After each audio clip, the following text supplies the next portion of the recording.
Good morning, ladies and gentlemen, and welcome to another episode of the Daily Bone Podcast, where we discuss all things crypto markets. That includes the majors like Bitcoin, Ethereum, Solana, meme coins, and of course, NFTs. Today, we are going to discuss crypto's total market cap hitting new all-time highs as our coins continue to pump. Hopefully, Clemente can stop dancing, though. We're going to talk about stimmy checks potentially coming to American taxpayers and what that could mean for crypto. And we're going to have a all things MegaETH guide featuring a very special guest. Before we kick things off, though, this show is brought to you in partnership with our friends over at Gemini. Head over to bodoggers.com/Gemini to claim a $50 Bitcoin bonus when you sign up for their card. Did you know that your credit card points and miles can lose value to inflation while they collect dust? Credit card companies often reduce the redemption value of your points and miles over time. Now imagine a credit card with rewards that can grow in value. With the Gemini credit card, you can earn Bitcoin or one of over 50 other cryptocurrencies instantly with no annual fee. Love a card with no annual fee. Every swipe at the store or gas pump earns you instant rewards deposited straight into your account. Sign up today. $50 bonus when you use our code bodoggers.com/Gemini. Couldn't be easier to be earning Bitcoin.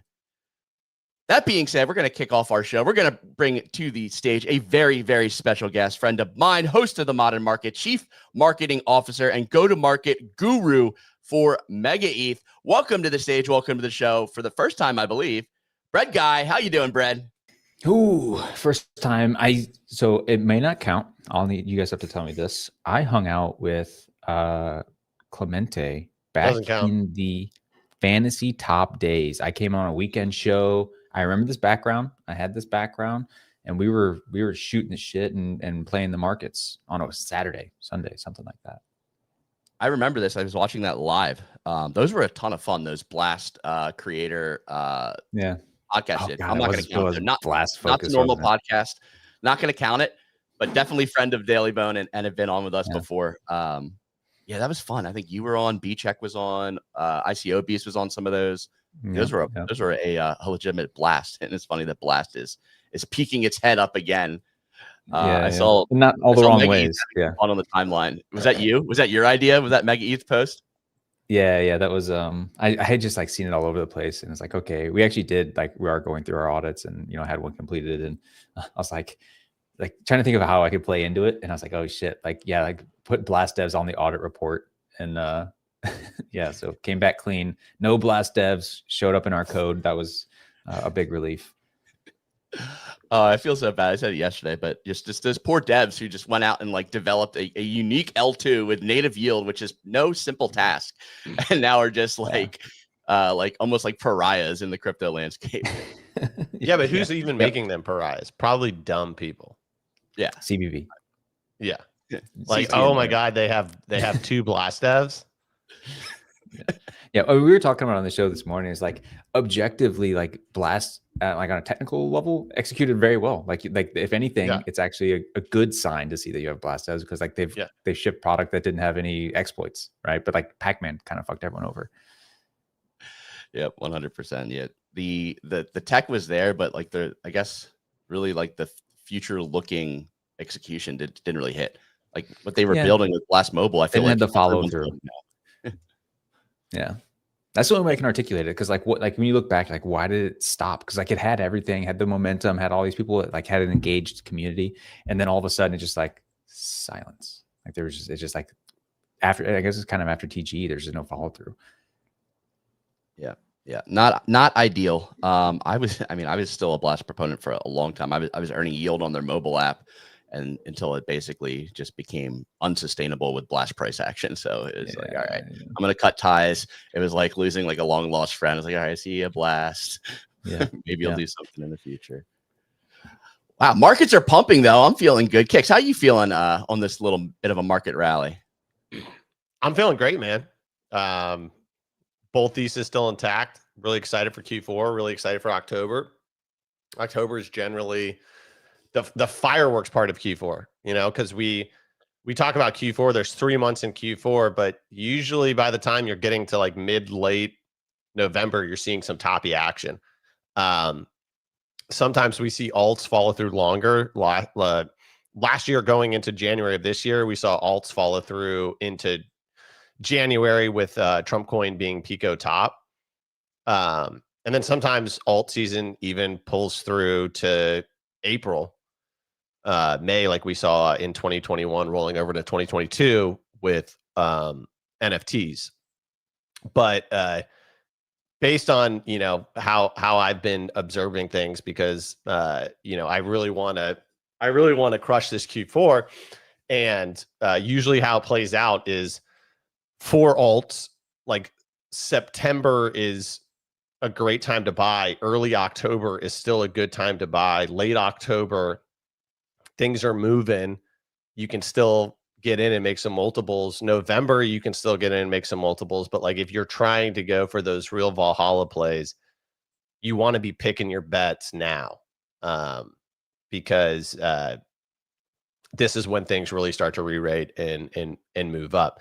And there's always the possibility that it happens a little slower. In October, slower. November, it pops off and things shift back a month. But regardless, I've been making lots of buys late September, rolling into October. So I'm stoked. I feel good. How do you So how do you feel about the end of the year? So yeah, like I'm trying to think about taxes. Yeah. Right. Going end of the year, right? So we're careening towards a year that's been pretty volatile, right? Like we've had plenty of gains the last like 5 weeks. We've had people that have been running numbers up millions, right? It's crazy. New meta every week. Yeah. So it's like, okay, we have a lot of people with a lot of capital gains that they have to harvest this year, as opposed to like if it's a relatively flat year, which the last few have been, like maybe tax season is not really something you're thinking about because you're like, well, whatever, everything's been kind of flat. It's all long-term holdings, whatever. But there's been a lot of volume activity on chain stuff. So I'm trying to, I feel like we're running towards a cliff's edge, like towards the end of this year, because a lot of people have a lot of things to consider when taxes are coming, and they want to capture losses. They want to like reposition. So like, as you said, I kind of have the same mental framework of like next 2 months are pretty crucial. And I don't want to be the one holding the bag, because I've held the bag and like, oh, you know, it's fine. It's December. I'll hold on to the new year. And then everyone captures like their closes their trades by the end of the year so that they can actually be in position to pay taxes in the new year. Are you thinking about that at all? Or like, is that in your framework? Yeah. I mean, like personally, I definitely am considering that kind of stuff. Especially if like certain things, like I can roll over to January and you get more time on being able to put that money to work before it's officially taxed. But, you know, depending on your structure in the US, sometimes that doesn't even matter because you should be paying estimated gains anyways on a quarterly basis. But yeah, I mean, that's only a certain size though, right? Yeah, if you have previous like regular gains, then they start wanting you to like sort of prepay.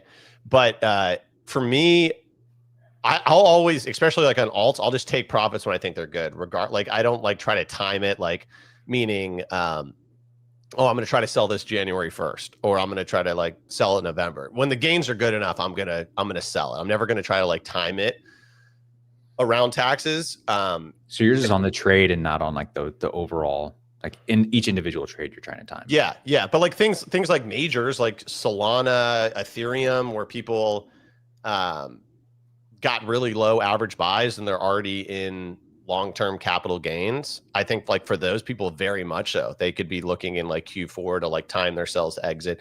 One of my friends, he's a really good trader. I mean, he always completely closes his book out in December and then like doesn't trade until he like completes his taxes, knows his liability, pays his liability, and then starts like going back in January. So definitely that's a very real thing to consider. But also, like we've talked about Hyperliquid being one of those tokens, like long-term capital gains and end of year for Hyperliquid are both like approaching November 30th, right? But also the big thing that you have to consider is that like in US equities, there's much more of an impact. When we're talking about crypto, it's such a global thing. There's different countries that are on different tax years. There's plenty of crypto traders out there that are in extremely low capital gains environments, right? Where they're paying 0% cap gains, or they're paying like sub 20, you know, like us in the US, we really have to think about that. Cause like short-term gains, you can be paying upwards, depending on where you live, close to 40%, you know, long-term gains, obviously less.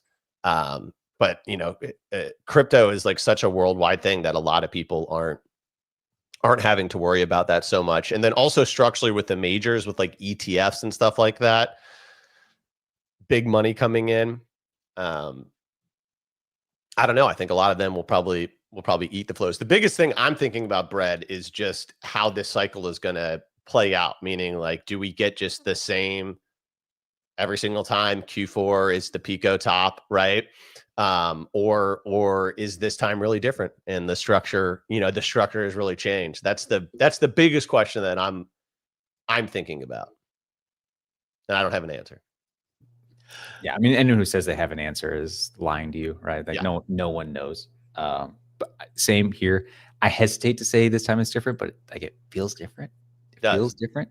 Like, I don't know. Like I feel like we're just now getting into the like the real actual upswing adoption of a lot of this stuff, and a lot of it is like foundational as opposed to like frothy. Like, right? Sure, if it was like just now we're starting to hear Kanye talking about a Bored Ape, it's like, well, yeah, like, okay, that is like late cycle stuff. But now they're talking about like, oh, we are starting to integrate something at the bank, right? Like that's lower level. That's a 6, 12, 18-month time horizon thing that initiative is going to take. So it's like, whenever I see those types of things, I'm like, okay, this stuff is going to take a while for it to actually materialize, which makes me think that, you know, makes me feel comfy for the next like 6 months, I would say.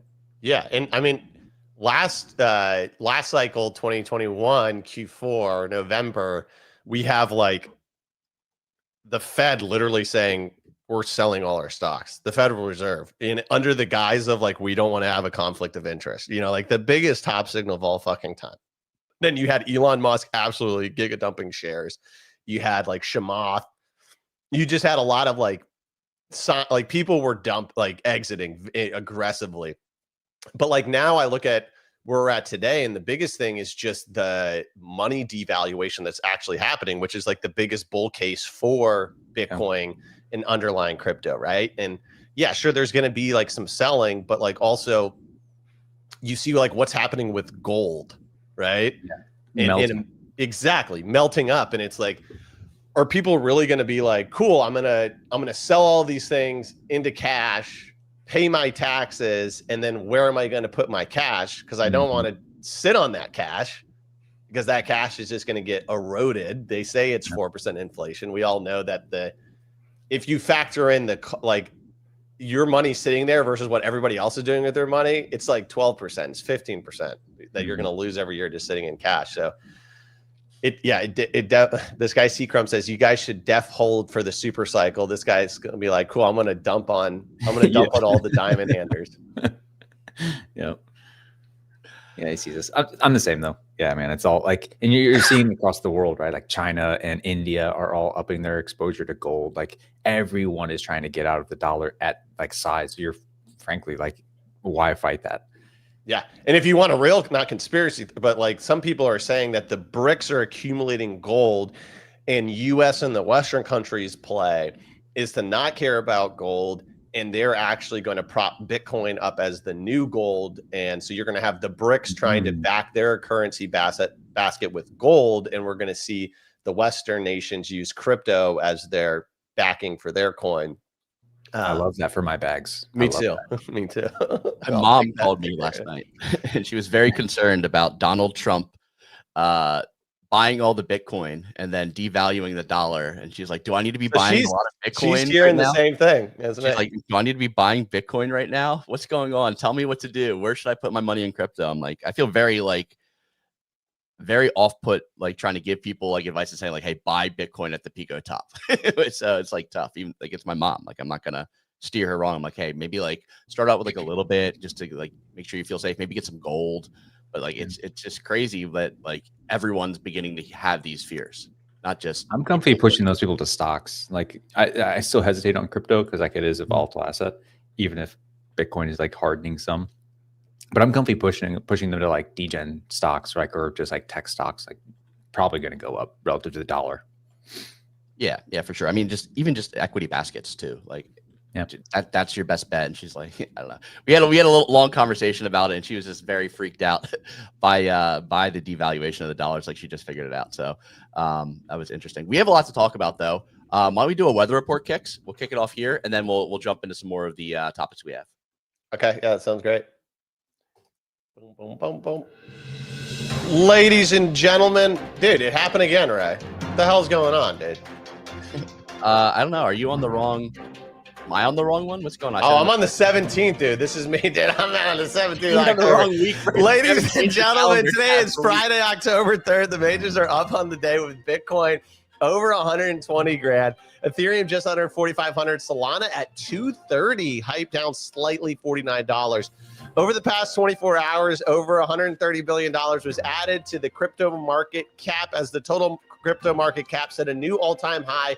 Over $4.1 trillion, $240 million worth of shorts were liquidated in the last 24 hours during the run-up. Next up, some cash could be coming into the markets as Trump announced he is considering 1 to 2K stimulus checks for all U.S. taxpayers. He proposed the checks when asked about how tariff revenue would be allocated during an OAN interview. Finally, Larva Labs was revealed as the final Art Blocks curated artist. That's pretty cool. The 500-piece collection titled Queen will have 477 pieces available for auction next week, starting at a price of 0.25 ETH. Sayonara Art Blocks, what a journey. That's it for the weather report. Back to you in the studio. Excellent weather report as always. Yeah, sorry about that, dude. I'm looking over at 17th. Yeah, just sitting I did that twice now, dude. I don't know. I you know, that's if you're in UI design, just know that, you know, everybody looks at the center of the screen. Yeah. I don't want to talk about this very long, but I just want to get quick takes. Where do you think this Larva Labs Art Blocks curated auction ends for the minimum value? Over an ETH? I'm gonna say at least 10 ETH. 5 ETH, 10 ETH. Yeah, I wouldn't be surprised. I mean, it's Larva Labs. What are they known for? Autoglyphs, CryptoPunks. Yeah. What was the Bitcoin one they did? Larva Labs. Wasn't it Yuga Labs? Larva Labs or Yuga? It was Yuga did 12-fold on Bitcoin. Okay. Yeah, well, that's what it was. Yeah. Yeah, I mean, this can be crazy. I'm not sure. Do you have totally missed the art run? I never participated in art blocks or any of this stuff. So I don't even understand like what this technically means, like the construction of art blocks. I think the criticism I always saw was that they just oversaturated the market, or at least like that's what happened with that sector specifically. But like, yeah, it's still how like the mechanisms are tough for me.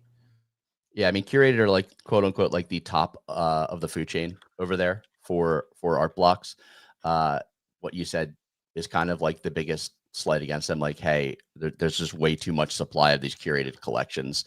The top curated collections like did well, Fidenzas, Ringers, Squiggles, and such, but just more and more supply continuing to launch into the bear market too, like kind of diluted it a bit. And it's good to see that they're capturing it. This is their final release of like their final Curated. So like they're just stopping that altogether now.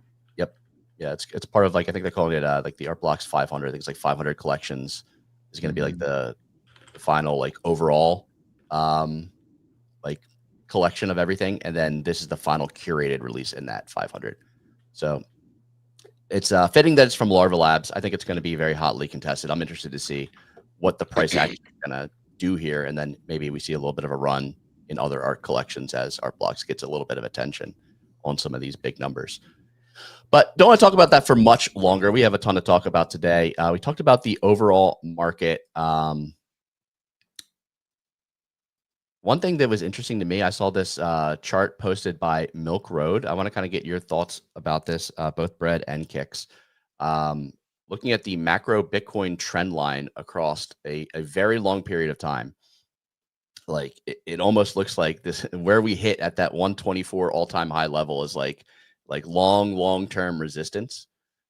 Is this the cycle where we kind of break out of this potentially and have a little bit of price exploration above this trend line? I don't know. I don't really trust trend lines that are based on three dots. Yeah. So, because here's the thing. Guess what? If we go to 160K, then someone will be able to draw like a new trend line and they're like, no, this is now the here to 160. I mean, that's most DA, right? Yeah. I mean, if it was a MACD curl, man, I'm a big MACD curl guy. That I believe. Like, all right. So not taking much, draw new lines. Not taking much stock on this. Thought it was at least. I mean, it is interesting. I mean, here's the thing: this is what you would expect for this time of year. Because I saw someone post and they're like, the timeline is like 100% bullish, and therefore that's why I think like my short is good. And I'm like, no, it's definitely not. Like literally a week or 2 weeks ago, we had a lot of people were saying we're topped. People are short. Longs got liquidated in a big way. Now we're seeing shorts got liquidated in a big way. That's what I like, is we're seeing like points of contention. We're saying people are calling that it's the top, and then there's people that are saying we still have room to go. That's what you want when literally all the shorts are blown out. There's no one calling the top. There's no one trying to short it. You're seeing none of that on the timeline. Then maybe you're, seeing some euphoria. But I mean, we just had Ansem, Trader Main 2 weeks ago, like getting shorts in and saying that they think that we're at toppy action. So I mean, I think that's what you want to see. That he came back and said he had to ask for forgiving of his sins, his bearish sins, right? He's he was right on a short time frame. Mm-hmm. He could potentially be right on a long-term time frame. He was just wrong on the he caught the dump, right? If you positioned with him, you saved yourself from that big liquidation cascade, right? 100%. I just think, in my opinion, in the world that we are in, shorting is an incredibly tricky beast. Because just with the money devaluation, how everything's running, it's not.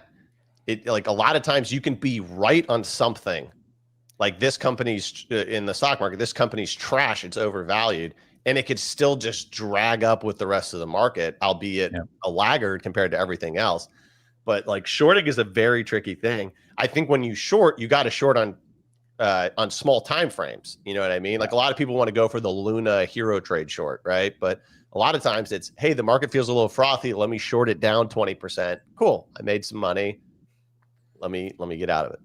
I just dropped this in our chat. So DoubleZero dropped yesterday, right? They that's my next question.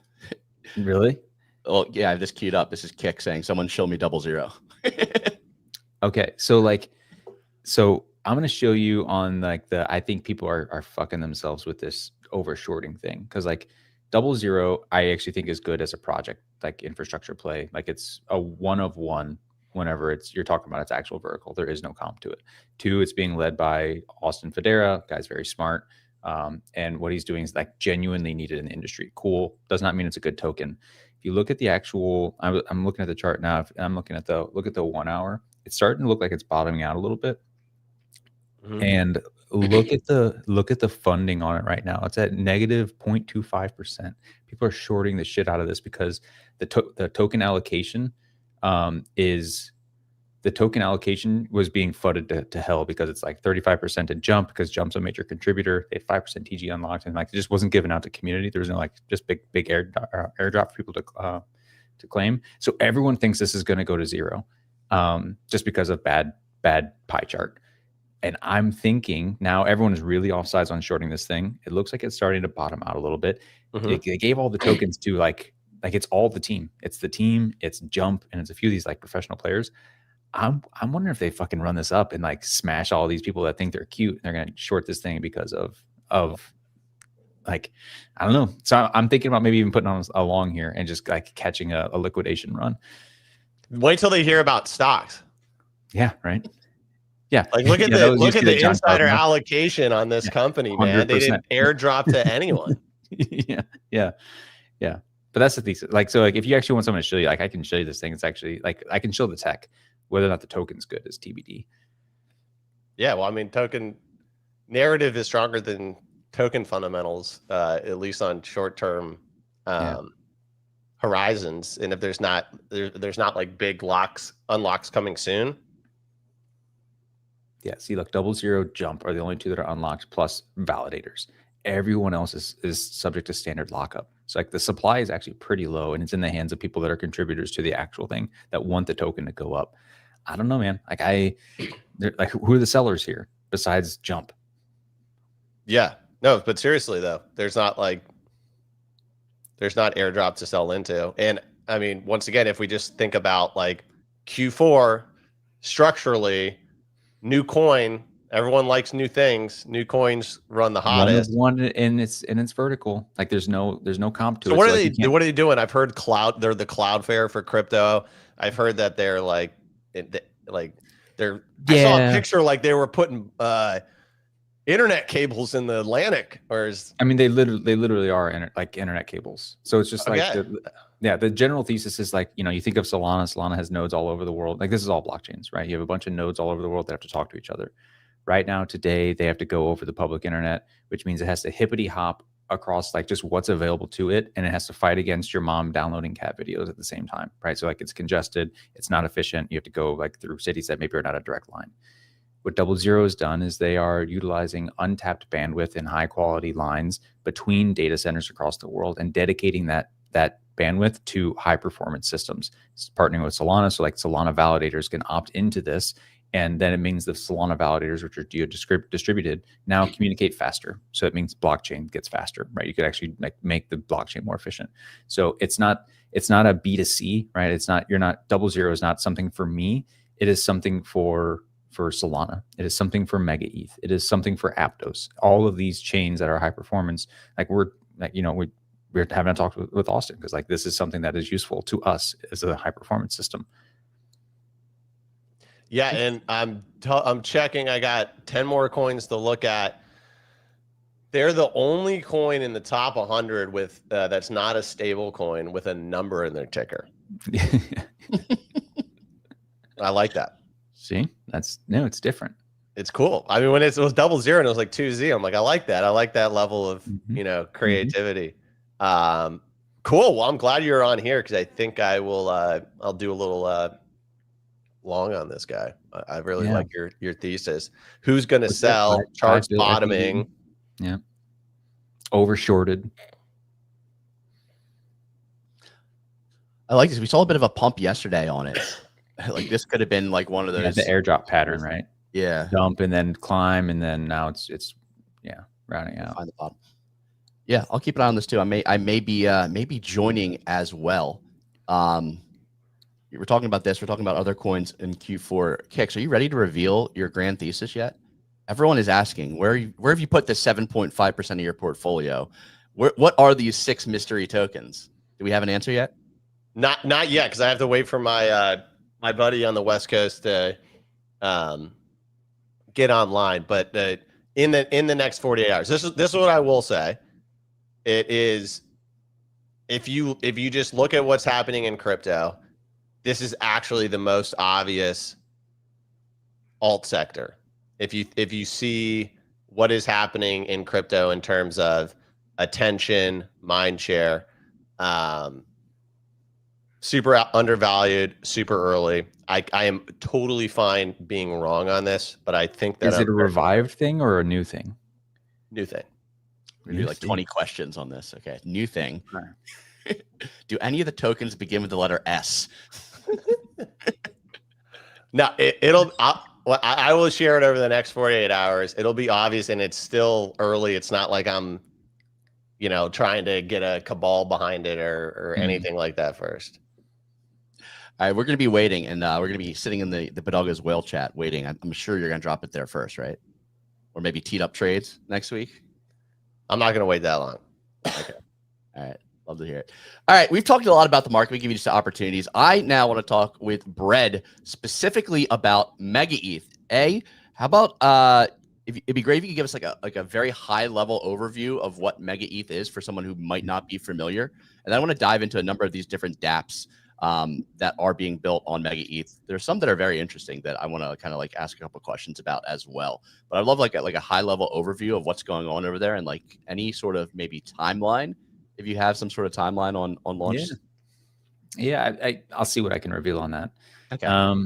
Yeah, I mean the TLDR, like the tagline is real time blockchain, and it honestly is just a continued play on the I'll say the opinionated for performance design space. Like you look at Hyperliquid made some counter trend decisions to create an experience that led to just a really good product, right? That's why you have Hypercore, which is where all the perps are going to. People don't care that it's 12, 20 validators that are co-located in Japan and a Tokyo data center that are all doing well. Like people were just like coming to see that we over-indexed a little bit on making everything just maximally decentralized to produce applications. It's just not fun. So this team, Yilong and Lei are the founders, and Bing, they a couple of years ago started going down this path of like just wanting to build a super fucking fast system. So it's EVM compatible. It settles to Ethereum, 10 millisecond block times, which is like 200 times faster than Base, which is 10 times faster than Ethereum. Again, EVM compatible.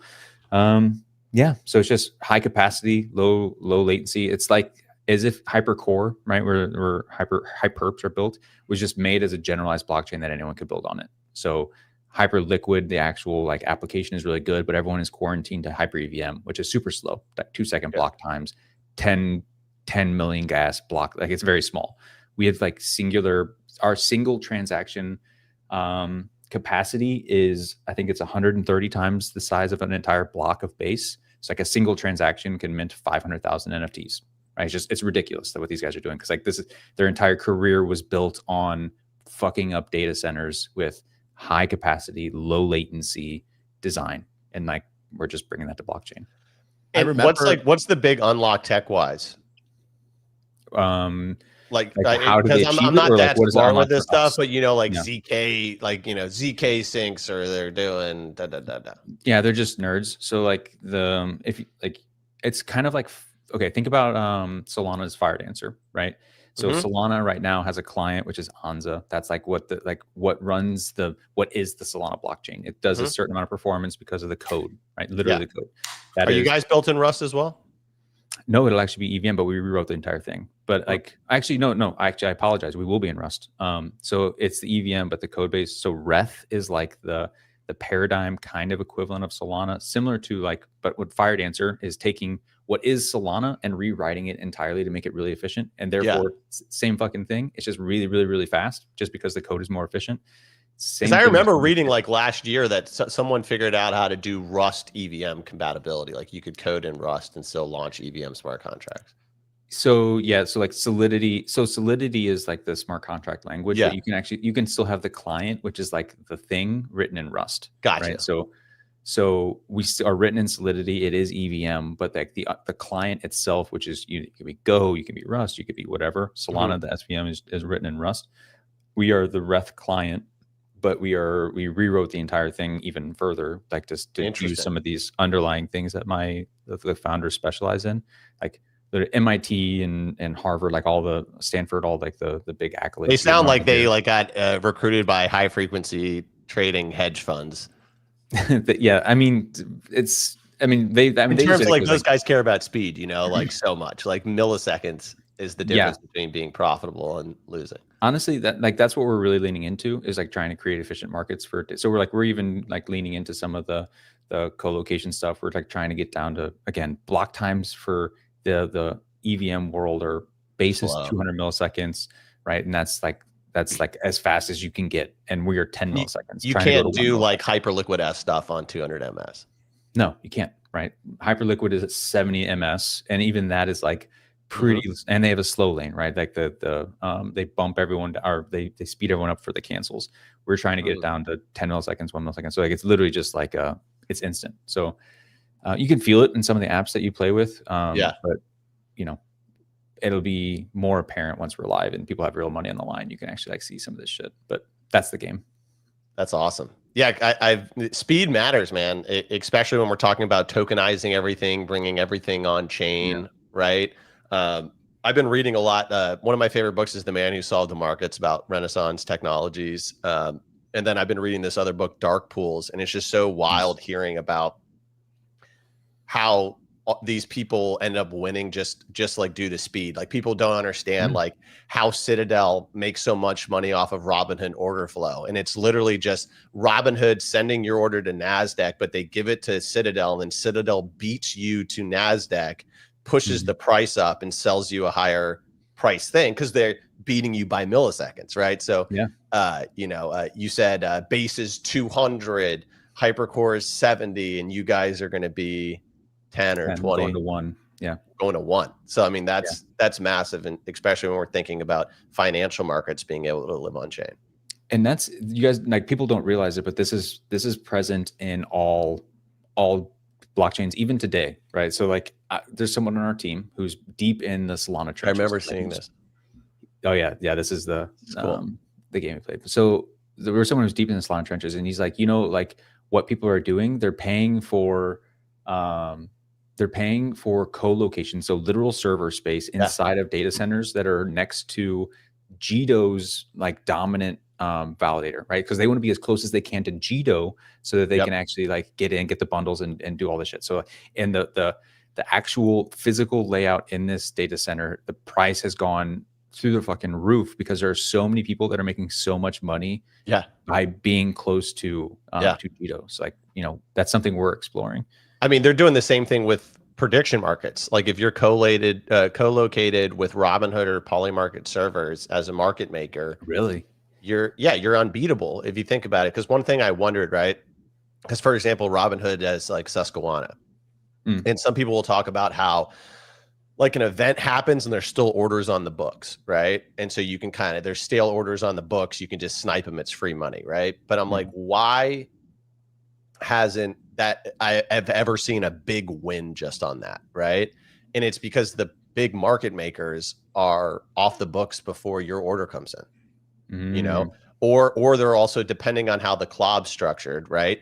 They can just be, this doesn't work for Kalshi, but for Polymarket, they can just be sniffing pending transactions and they're out before your transaction clears, right? So you'll never rinse a market maker like Susquehanna on Robinhood because they're co-located, and you'll just never be able to beat their speed. Well, I mean, this is, as I learn more about markets, like it's funny that they label this as toxic flow, right? Like, because like you in that instance, because you're informed, you are toxic flow, and they want to avoid you because you're going to pick them off and make them no longer toxic flow to our P&L. Toxic to that's honestly what it is. Because like you hear that, like it makes you think of like, oh, this is bad people. No, it's informed person going to take off open orders on the book, and is that they want to get their orders off if like it is no longer a thing. So like it would be the end of a speech is happening, the speech goes away, and okay, he didn't say the thing. You are now informed, the answer, and you're going to pick off anyone else that voted the 99% no or whatever, right? You are now toxic flow because you're informed. Exactly. And they want to get out away from that. It's wild. This Dark Pools book, they talked about, so like when NASDAQ was legally required in the 90s to create this system called SOES, which basically it was designed for small retail traders to be able to execute orders on the internet.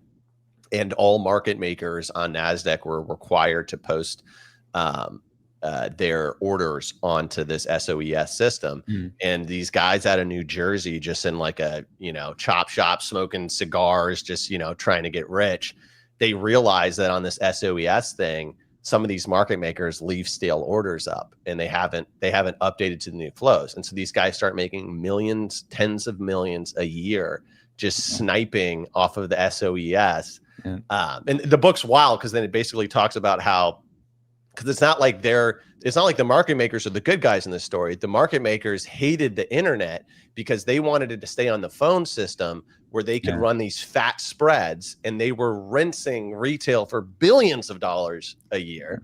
And now it's Citadel doing it with the internet, right? So the story is the same throughout time. There's always like whoever's kind of in control of the flows makes billions, right? It's just evolved. But the thing about Dark Pools that excited me is just knowing that, because a lot of people think that they're David versus Goliath, right? There's these small guys against giants, but there's always opportunities out there for the small guys where you just don't understand. Like that you have an edge that the big guys either it's not big enough for them to care about, or they haven't, understand it yet. And so I just love those stories, like, just a bunch of New Jersey guys cursing, smoking cigars, and they're just rinsing NASDAQ every day for millions. I forgot what the story was. I was listening to a podcast, because like what you just described there is MEV, right? It's the same concept, right? It's just these people that identify an opportunity, a little bit of an arbitrage between systems, and you just take advantage of it, right, for your benefit. That's MEV. And like there was another example of that similar, where it was like two different stock markets were like trying to settle between each other, and these guys discovered that if you just ride a horse overnight, like from one to the other, you can beat the news that was going to get there the next day. So these people were doing the same thing. Like once something would settle in Chicago, they get on their horse and they would just fucking book it for the New York market. And then get, and this was back in literal horse days, like not proverbial, like literal horse. Yeah. And like, that's how they would, that's how they were running the ARB. Yeah. So like, money's a hell of a motivator, man. It is. That's what Billy Walters did, the Gambler book. He was on the West Coast, and he would pay flight attendants to give all the newspapers on the flight, so that he would get like what was in the newspapers before everyone else in Vegas. It's all information flows, man. That's all it is. Yeah, this all ties back to speed and like distance to network. Some of the dApps that are building on MegaETH leverage this in interesting ways. I think one that is like very obvious and like maybe like the most talked about one is Euphoria. I would love to hear you talk a little bit more about Euphoria, and like have you played around with this? Like, is this a pretty cool unlock? I'm gonna share a video here of the actual mobile app, which is like pretty cool. Like, I haven't seen anything like this in crypto before. I would love to hear like your thoughts on Euphoria and like why MegaETH makes this possible. Yeah, so this one's fun. So like one, I love that people actually like this UI because it's so old. Like this is like a 2.5-year-old build. Like it's old as shit. It's not that old, but it's like a year old. Like the new one looks, it's so good.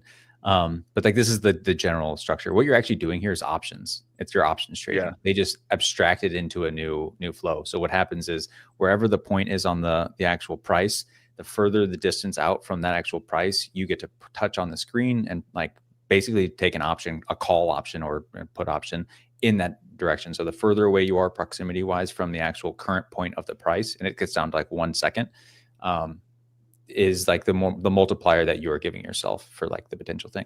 So it's just a gamified options trading experience. And that's cool. Why? Yeah, it's super fun. Like, and you're starting to see some clones spawn up with this, but like, it's so funny to see the team talk about it because the actual back end infrastructure are the market making that's actually required to operate something like this is actually pretty intense. They've had to create some novel stuff. So they don't even care about copycat people because they're going to get wrecked because they understand the market structure. Yeah, because they're having to hedge. They're having to hedge. It's like, really complex. They had to work with market makers for a while to like develop a scheme for this. So be careful with the vibe coded stuff is what I'm going to tell you guys. Like if you see other people come into market with this. Yeah, because if they blow up, you're not getting your withdrawal. No. Yeah. It's interesting there. Cool. I guess because if people are taking like super out of the market calls during like extreme volatility, like there needs to be some sort of insurance for the underlying. Otherwise, you're going to get absolutely wrecked on them. Yes. Or like Jerome Powell's like speech at whatchamacallit, Jackson Hole, when he said basically, hey, we're gonna start cutting rates essentially. And we saw that huge spike to the upside. People were like on Euphoria going like way above range on the upside. They would have been that'd be sick. I never thought about it in like extremely volatile moments like that. I just think like day to day, if you're down on the 1 second time frame, it's pretty crazy. Options on the 1 second. We thought zero DTE was crazy on the stock. Those are basically zero DTEs, but zero like crypto second to E. Yeah, exactly. hold my beer. We're gonna go down to the second chart. Yeah, but this experience is why like the 10 millisecond block times and like instant latency stuff is stuff that we had to develop or not develop, but like why it's being important for the end user experience, right? Because like if you touch the screen and have to wait 200 milliseconds, a second, 12 seconds to run Ethereum, like it's not feasible, right? Like this app could not exist in those environments because it just leads to a bad user experience, and frankly, it's just like it wouldn't be successful because it's not on par with like a Web 2 experience. Touch the screen, instantly throws you confetti and does the stuff. So that's why I like it, because like one, it's novel, and then two, it just like really leverages what the tech is meant to deliver, which is just really responsive interactions with apps. Yeah, and I see a lot of people like very hyped about this app specifically because there hasn't been anything like that. One of the big like selling points of a new chain coming out is like having the dApps built on top of it. I've seen a lot of cool stuff built. I want to go into more of them, but I love like your general like thought process. We've seen like Mega Mafia 1 and now 2 come out. Like, what has been your approach to builders on your chain and like how you're supporting them and like what you're doing to attract like the apps that will power MegaETH? Yeah. I mean, that just shows how we as a team understand what draws people into an ecosystem. And that's like, bro, you're not going to bridge your chain to like click buttons and see how fast the transaction confirms, right? You're going to bridge to play with an app that you want to play with. Like if you find one that resonates with you, you move heaven and earth to get over there and try it out. It's the same. Like I wanted to avoid Blast outright. But then Fantasy Top came along. I was like, okay, now I have to bridge in. I have to play this thing. I tried to isolate myself to that. So with that in mind, knowing that apps are super important, the team, before I even joined, I've been here for about a year. Before that, for about a year, they had started an accelerator where they basically went out and found high value founders and just worked with them one-to-one. No strings attached, whatever. It's just like, we're going to pour our time and energy into you guys to build up your apps, help you either go through raising or build out your team or ideate on product or whatever.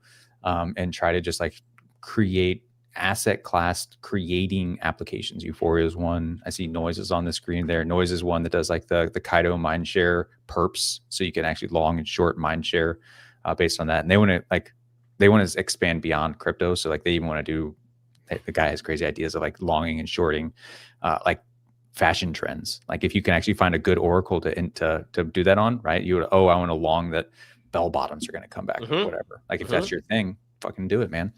Like, Google search trends, essentially, you know, like how certain things have like gone up and down on there. Yeah. He's got, and like that team. So just as like to give you a picture of what it is we do, that team started as like just a prediction market, and our head of ecosystems, Amir, he like is really into making these teams create like asset class defining, creating experiences, applications. So like really challenging them to like think outside the box and push themselves to create new things. So we've just continued to do that. We had an initial cohort, which was 15-ish teams over the course of a year. We literally lived with them for like 30 days at a time and helped them pitch and raise and work and do all this shit. And that went on for about a year. Got a couple of good products. We just had our second cohort to kick off. So we had 30 days in Copenhagen about 2 months ago. We'll have a couple more meetups, but we're starting to reveal some teams from the second batch now too. That's really cool. I mean, I love this. It's interesting because I see like everything almost like converging or overlapping in a sense. My point being that like you look at Robinhood, you look at Polymarket, you look at Hyperliquid, you look at what these guys are doing that I was talking about, and it's basically this financialization of so many nascent markets that haven't been like the financial markets have been very like stale, almost ran by old people for such a long time, right? And there hasn't been this innovation, and we're seeing it take off with prediction markets where like you can gamble, you can predict on all sorts of interesting things, right? But then you see like what people are doing where they're trying to like tokenize private companies, right? So that like people can get exposure to private companies. Yeah, exactly. Yep. Right. But I just my whole thing is like why isn't there like not like a Pokemon card ETF or a CS:GO skin ETF, right? Like all of these. So I just see like you look at Robinhood's up and to the right chart right now, is that I think just everything's going to be financialized. And some people think of like that from like a doomeristic approach. I look at it as more of a utopian thing. I think that a lot of people don't like it because they're like, oh, everybody's just like going to gamble. And my whole thing is you can go gamble on the stock market. You can gamble on 0-day options. Gambling's a mindset. It's whether you think you have an edge or not. That's the only difference. There's sports bettors out there. They're not gamblers. They make money because they have an edge, right? So I think it's incredibly exciting that we're going to get this financialization of all sorts of interesting, like things and outcomes. And it's something that I've been thinking about a lot lately. Like even down to I couldn't figure out how to make this make sense. But like I golf with my buddies, and I was like, how cool would it be if like anybody out there could like bet on our golf round, right? You'd have to figure out how like we couldn't rig it, right, and be like rigging the golf you round. Guys are streaming. Was that you? I was watching stream the other day. Yeah, yeah. Bro, I keep telling Myriad Markets, I'm not going to cheat, dude. Like, throw up a Myriad Market on like whether I'm going to shoot plus or minus, 90. How's it different than why is it different than I'm doing it on a fantasy game with like professional sports, right? Same shit, right? As long as the guide rails are there. Yeah. Bro. Yeah. So I just think it's I don't know. I think the future is going to be really exciting. And I was even talking to my business partner about like how prediction markets can create like these novel ways for people to hedge via like new financial instruments, right? So like there's a prediction market for will the Strait of, I'm going to butcher, the Strait of Hormuz close. It's that channel where a bunch of oil comes through the Middle East, right? And it's like if you have exposure to oil, right? Or you hedge with that, yeah. But then I was thinking you could just hedge with oil futures, right? But there has to be like ways that prediction markets are going to allow real businesses to like hedge. Because one thing I wasn't aware of until recently, in major cities that have major sports teams, restaurant conglomerates will hedge their revenue via sportsbook bets, because if their team doesn't make it to the playoffs, they're going to lose real revenue. And so there's hedging like that happening, right? So like, yeah, I can just see. I mean, it makes sense. Yeah, exactly. Exotic hedging. Yeah, exotic hedging. And I also think that the ability to do some of that hedging is what's actually going to unlock prediction market volume, because the biggest or liquidity, the biggest reason why we don't have liquidity like we do on perps for prediction markets is because there's not an easy way for market makers to hedge their risk, right? But if people can start figuring that out, then we can get way more liquidity on the books for all of these interesting markets, whether they're selling them as insurance products to real businesses, right? Like on that Strait of Hormuz, like if you're a business in the United States that relies heavily on imports, like those shipping lanes closing makes a very big impact to your business, where you have to like find alternate shipping means, you have to pay exorbitant fees, or you may miss like potential shipments. So like betting that that's going to close at low odds is like you said, insurance on your own business, and it's not just oil or anything else. It's anybody who does exporting. So that's really, really interesting hedge. I never thought about that before. Like this is playing into two things. Like, so you mentioning just like the financialization of the world. I'm broadly in your camp with that, where it's just like I'm utopian. I think it's just kind of where things are drifting. I don't see anything wrong with it. And two, like I have this, like one, I think trading is just going to become like a normalized sport. Like I see it like elevating to like the esports level stuff. Did you see that thing in Korea? I did. Yeah. I'm, it's cloud farming. I like to think I had it before that, but like that just like reinforces my stuff. Like, dude, like it totally feels like a thing. We actually have a team called Legend Trade, which is leaning into this. Like their whole thing is it's like esports for trading, basically. Yeah. But like I could still be an esports star. That was my dream as a kid. Yeah, I know. Jesus, I know. But so there's that. And then I think part of that thesis was just that like I get the sense that no one really cares about owning assets, like physically having the thing anymore. They just want to be right on the chart. Like that's what kind of led into this thesis. Cause like I was seeing the XBL like go live pre-market, like all these like upcoming launches were happening. And I kept seeing everyone on the timeline just like talking about like, oh, is this the right valuation? What's it going to do on launch? Is it going to go down? Is it going to go up? And like I saw so much activation around like trying to predict the future and how this thing actually works, like doing the financial like exercise in their head of like valuing against the market, whatever. And like I saw that it was becoming like a fun activity that everyone was partaking in to like trade the chart, but they didn't want to buy the token. They wanted to just like long or short it. That's it. Like they don't care about owning the actual underlying asset. They just want to trade the chart. Like that, like, and I keep seeing this trend constantly repeat with every one of these launches. Everyone just wants to be right on the chart. They don't care about having the token in their pocket. That's it. Yeah, I feel like, are you talking about like just mainly on CT, or are you talking about just like P&L in general as a trader? I'm somebody who's like in and out and like holds some spot, but like normally I don't know if I've ever realized long-term capital gains on like an alt that wasn't a major.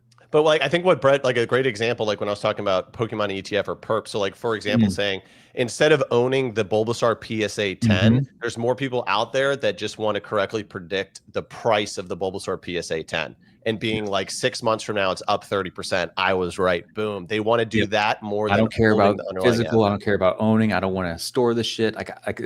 I'm one of these people. Like, I don't want physical anything. It's a headache. I don't want it, but like, I can see why other people will, and I'll predict that it'll go up. Like, hell yeah. I'll have a plumber over here checking for like water leaks every single fucking week. Because like if I'm storing a bunch of Pokemon cards, I'm like, or just dry rotting in my attic, you know, I don't need that. Yeah, but like I'm totally into like I can't participate right without having to do this ownership shit. Like I want to be able to participate in the game that other people will do it without having to actually deal with the actual physicals. Like I don't want to deal with it at all. NFTs, same with gold. baby. I don't want a bushel of gold over here, but I want to predict that it's going to go up because China's going to buy it. Sure, let me play. That's why I buy gold on the stock market as opposed to like getting physical delivery. That's why we buy. I hit the gold trade so well, but sold so early. Yeah, I was selling early. I just want to do a low levy long. I'm actually in the process of selling my old place. I'm making people hold me to once I sell it, I have to just like basically take all that money and do like a 3x and just like let it sit on gold. Like I think it's just going to melt for the next 6 months, year, 2 years. I love it. I mean, the chart's been up only on gold for a long time, now. I made good money in 2021 and then threw like a big stack into the stock market. And it was 2022 is when I longed it, like pretty much right there. Let me zoom out. That's the 1 year. Yeah, like the 2023-ish part of the chart. Like I caught that and then sold it. and I think it was like a 2-year call option. I could have rolled. Yeah, because I got destroyed in 2022 trying to long alt equities, right? Yeah. So like I was, I don't even know what I was trying to fucking buy then, but I got head faked so hard in August 2022 of the last 3 years. Yeah, that's it. Yeah, no, it's insane, dude. I mean that, and the thing is, with an asset like gold, before this move, like call options are cheap because the volatility is so low that they were selling these things for cheap. You know what I mean? Because they're like, previously it's like, oh, what, we got to hedge against gold going up by 10%, and then you look at the chart, man. Unreal. I mean, we're in crypto. I mean, Bitcoin. I just need someone to hold my trades for me. That's what I tried to do with AI early this year. Is I wanted to create an AI with a smart wallet, and I sent it my stuff, and then like I have to convince it to give it back to me to sell so that I don't paper hand things too early. Yeah, I'm skewing trader now. My problem was I used to hold everything too long, mostly to zero. Yeah. So like now I'm training myself to just like be okay taking profits and getting out and like moving on.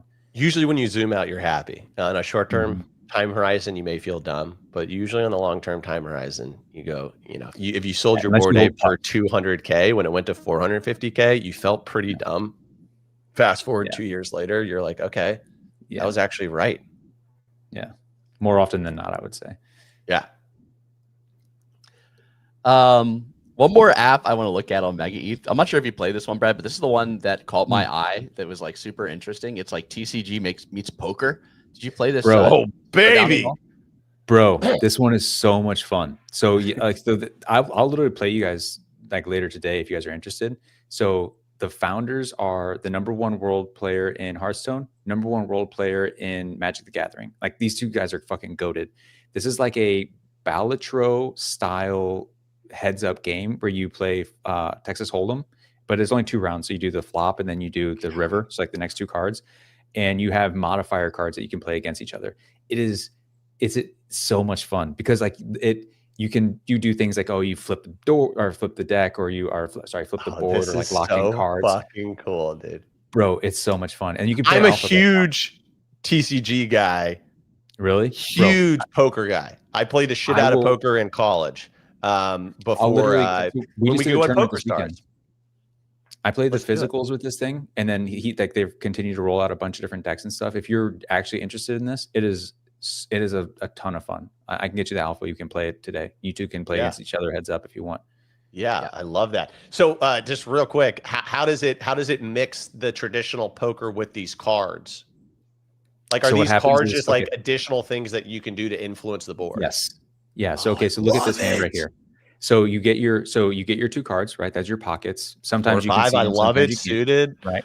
And then you get your modifiers. So they're color coded based on when you can actually play them. Some can play anytime, some can play on the flop, some can play on the river, some can play whatever, right? So the goal there, the pot is 10. So like when you play a modifier card, it actually like adds to the pots, right? So if it's like a really high action back and forth, it runs up the pot. And so then you do this. Oh, do you want to change your cards, reveal, lock in your opponent's cards? So you're like, it's a little heads up to each other. So there's a whole game around that, because as you're using cards, you're juicing the pot, so you can get these, and then they're going to counter juice the pot. Or more. Sometimes you want to fold out because you're like, man, I don't have anything to like play on. Because like maybe you have a action card that says like, give me a 5 of hearts and then lock in a card on the table, right? And then it's like, okay, now I can reveal one of my cards and do whatever. You can create like a secret little like, or know that like on the flop you can do another thing that like gives you another 5 or something.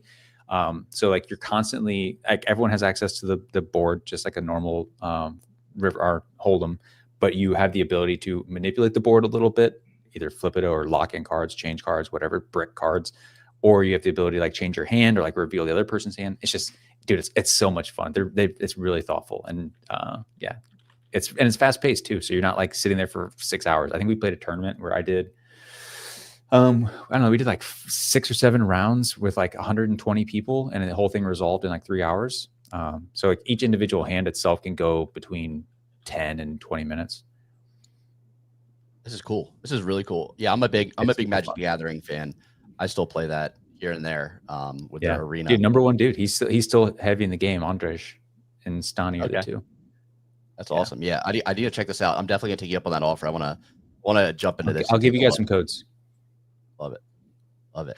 Dude, just get a little open-ended flush or straight draw on that, 3-4 suited. Seriously, I had all those numbers like stored in my head for the longest time, like 30%, 36% chance. I was super deep into it, right? Like ICM theory, right? When you're deep in tournaments and stuff. Yeah. And then George Bush ruined my dreams by banning poker in the United States. Piece of shit.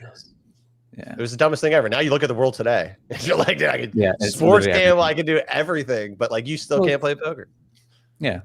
It's the same with crypto. Like it's the same thing. Like we all see it. It's obvious where the trend is. It's like weed, right? Like weed. Like, okay, guys, this thing's going to get legalized. Like, what are we doing? And then like 9 years later, like, okay, cool. You could, like it's medicinal everywhere. Like, same shit. It's crazy that, man. Poker was so much fucking fun. I even got staked in poker. And I blew up the stake. I felt bad about it because I was literally 8 tabling 128 man sit and goes on Poker Stars for 12 hours a day. I would just take a 5 hands and fucking play poker for 8 hours straight, which crazy, but it's a lot harder to manage 8 tables than it is to manage 2. So I blew up the stack. All right, I just dropped the link in chat for you guys. So that is the actual alpha. You can play it online. I played the physical, which is really fun, but they have the alpha coming. You can do play online, and you two can play each other just heads up if you guys want to like fuck around and sick. Yeah, I got my new Prime Parallel play here. It's so fun, dude. Oh, is that it? Is it trading cards? Is that the 7.5%? What? Is that a hint? I'm looking at kicks. I'm trying to get a signal. No, it's not the meta. Okay. All right. Brad, I want to be respectful on time. I don't know if you need to hop here. Or you want to talk for just a couple more minutes? I want to talk about Punkster, but I do got to go. We got a team meeting. Okay. All good. Punkster, dude.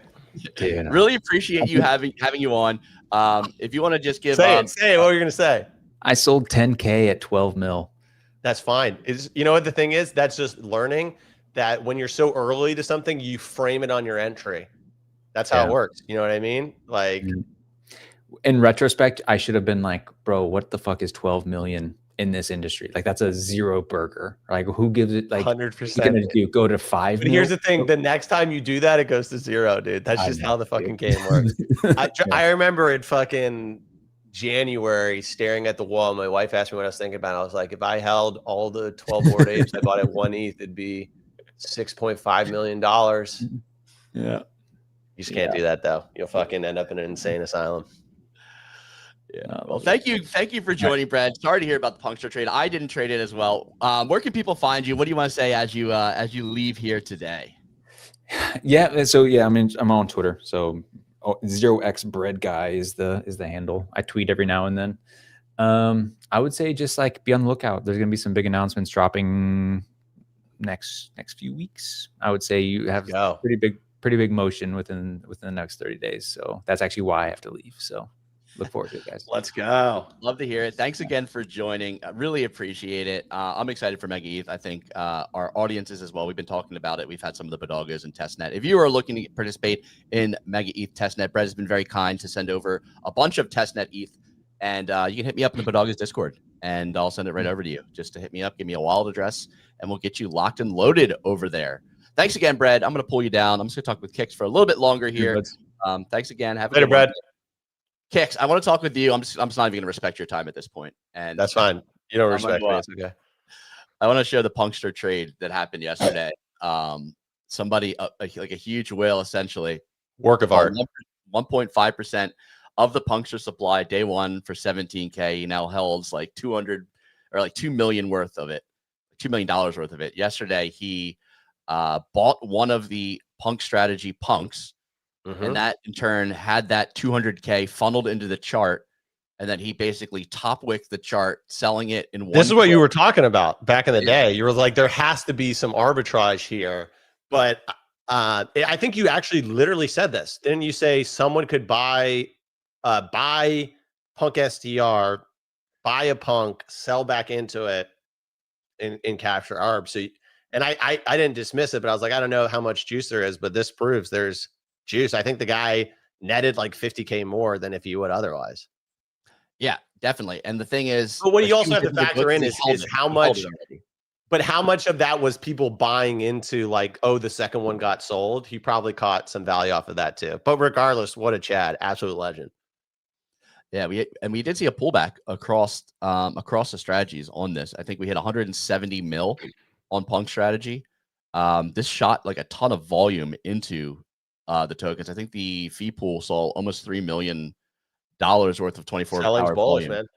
Yeah, so I think they acquired a punk yesterday. And I think they're more than halfway through the next punk. 75% on the way to the next. That's punk. A cool punk with the mohawk hair, dude. How many punks are we up to now?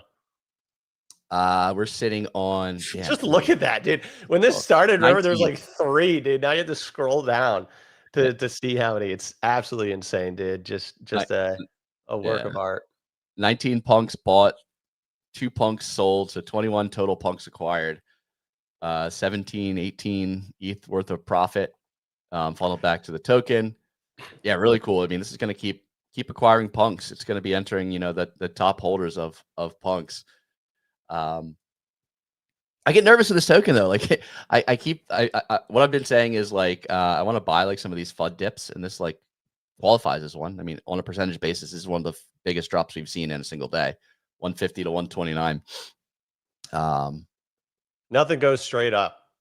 There's always pullbacks.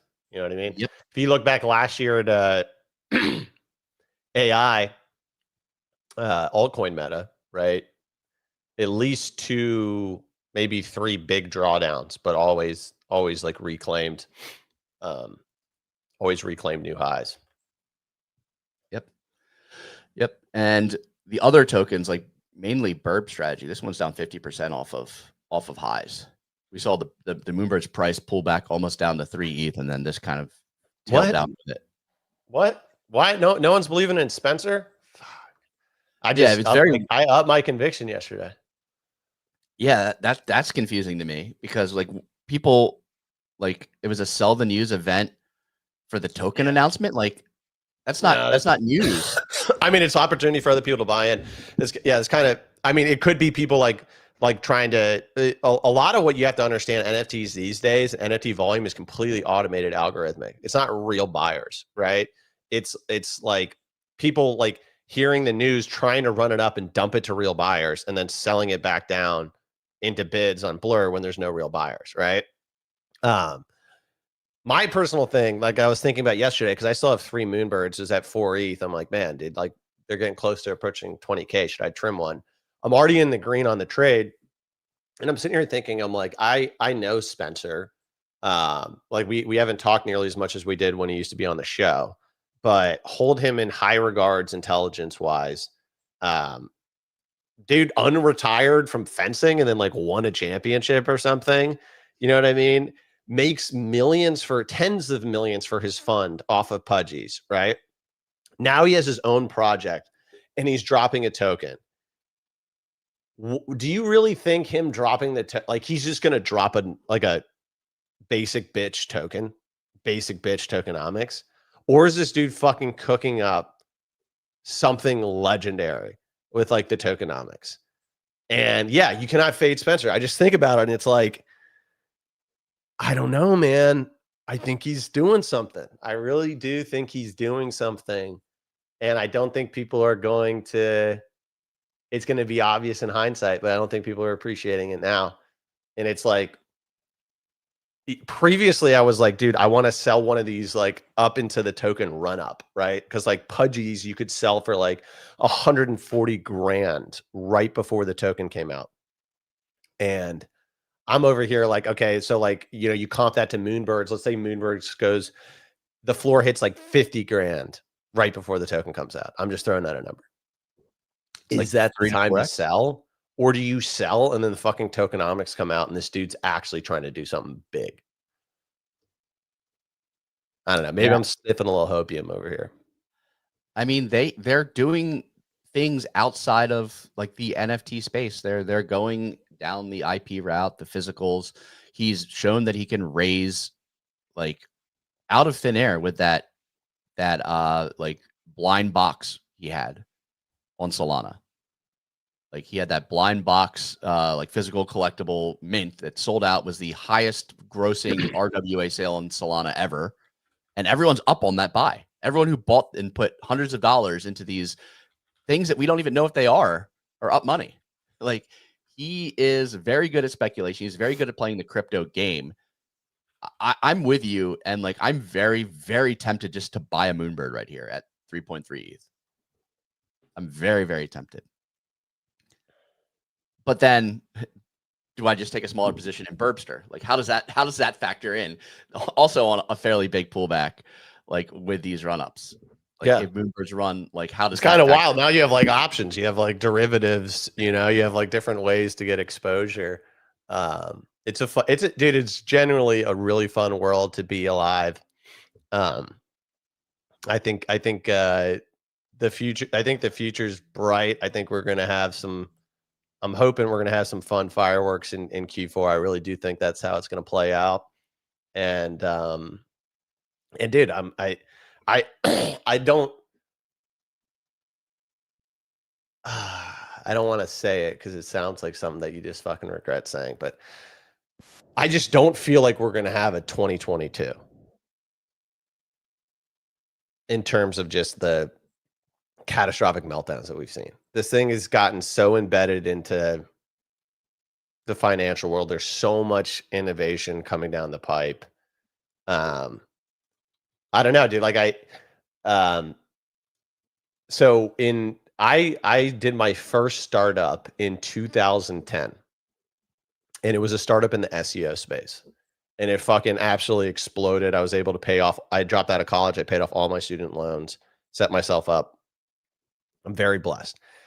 And I look back to that point in time and I think similar kind of thing to what we're dealing with now, which is, so in 2008, obviously great financial collapse, everything collapses. Same kind of things you see now, like college students really struggle to get jobs over this period of time, right? But startups exploded because yes, the internet was around before then, but 2010 and beyond is when like e-commerce exploded, social apps exploded, right? Like 1999 was a precursor to what we saw in 2010, 2012. That was the Amazon Prime came out during this time, right? Like as a college student, you can get it for a discount, right? Like this is when really the internet layer exploded. The internet app layer absolutely exploded. It was after the great financial collapse. And then I fast forward to today, and like, what did we have? We had like same pseudo kind of disaster, COVID, right? The money played out differently. The situation played out differently because of all the money printing, right? But like same kind of like structural setup. And instead of the internet app layer, we have AI, right? And I'm like, is this just the same thing that happened in 2010? Same style tech boom, different sector, right? And then if you look at what happened 2010 to 2020, generational 10-year bull run, generational 10-year bull run, like everything just up and to the right nonstop. And you had all these doomers that were just like, it's over here. These things got to pull out. Why is Facebook worth this much? You know, like it's just a social media website. How's it worth this much money? Same exact kind of things. And we had just the up into the right 10-year fucking bull run, right? And so that would put you into like 2032. So I don't know. I'm bullish. Definitely pullbacks along the way though, but yeah, I mean 2008 all the way through. Yeah, and it's still going. But you know what I mean? Like the same kind of the same kind of setup in terms of like what drove that explosion. It wasn't fucking Coca-Cola. You know, it was tech, right? And then now we have seen like the maturation of like a lot of the penetration of these like tech social media companies and stuff like Netflix and stuff like that. So like, what's the next boom that can drive continued growth? And that's AI. We got it right in fucking front of our face. So, all right, I'm gonna look for top AI tokens to top blast. Is what I'm gonna do now. I do think AI could have a run. That's not my meta pick, but I do think AI could do well, and you are seeing it in the price action on some of these things. And in the crypto space, at least, it's had a year to mature in terms of like applications and stuff like that. There is a little bit of overlap on some tokens in the meta that I'm looking at. But I still think, once again, this is the thing. I think all alts are going to do well. So like if you pick the right AI tokens right now for Q4, you're probably going to be enthusiastic over the next 3 months. But last year, I watched people like Legendary, like ICO Beast, right? And these guys correctly identified the AI meta in late September, early October. And if you bought these things then, you could have, millionaires were made from not that high bankrolls. Like I'm not talking you had to put in 100K to become a millionaire. A lot of these guys got like, you know, made a 10, 20K bet across a couple of things. Like pull up the virtuals chart.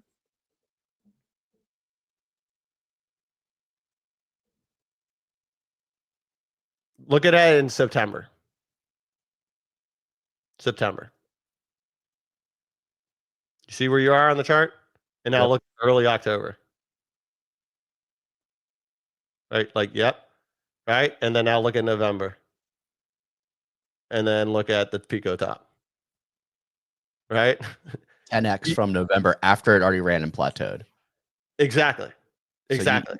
So 10x into November almost from September. Yes. And then you had another 10x in you. Yeah. Pico top. So if you put 10K in October 1st, what was the price October 1st? Roughly 5 cents. 5 cents to 350.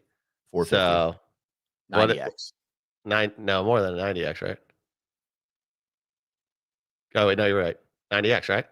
Yeah, 90x. 10K, $900,000. So that's what I've been looking for, right?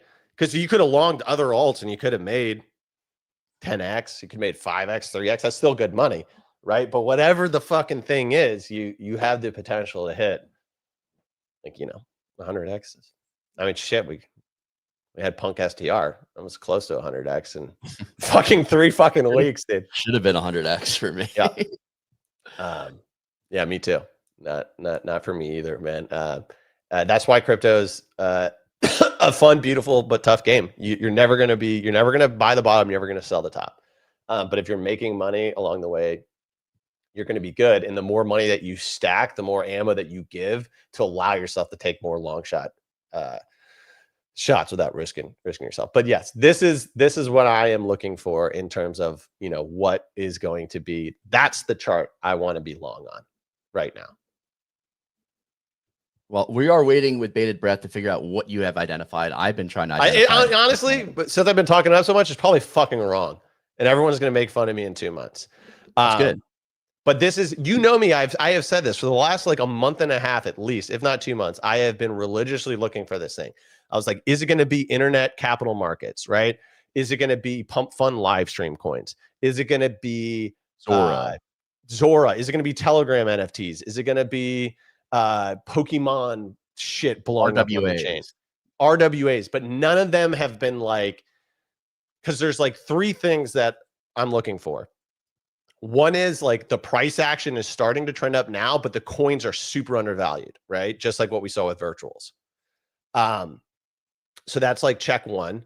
Check 2 is it has to be something that's like in the narrative zeitgeist in and outside of crypto. So what did we see last year? AI in and outside of crypto, right? That was like the thing front and center in front of everybody. Everybody's talking about it, right? So it has that like catalyst to take off. And I forget my third point, but it has to be non-consensus, or yes. Is it hated? Yeah, it can't be painted over the timeline in September or October as like this is the thing. Because like go back and see who was talking. If you saw people on the timeline talking about virtuals in September, you didn't. You started barely seeing people start to talk about it in October. And the same thing, I started barely seeing people talk about it in October. But here's the difference. You saw people all over the timeline talking about AI, but you didn't see them talking about AI coins. It's not fucking robotics, dude. That was a dumb one. That was another example of like a dumb one when I was hunting for. It's definitely not fucking crypto robotics. Oh, man. Well, I'm excited. I can't wait to figure out what it is. I've been looking myself. So it's gonna smack you in the face, dude. Yep. And we're still early. We've been running for 90 minutes now. We're gonna wrap. Thank you all for listening. Thanks, Kicks, for going along with me. Big shout out to Brett, who joined us earlier. Follow him at OXBreadGuy on X. We do this podcast Monday through Friday, 9 a.m. Eastern time. You can catch us on all major podcasting platforms, Apple, Spotify. You can catch us on YouTube as well. See what we're talking about in real time.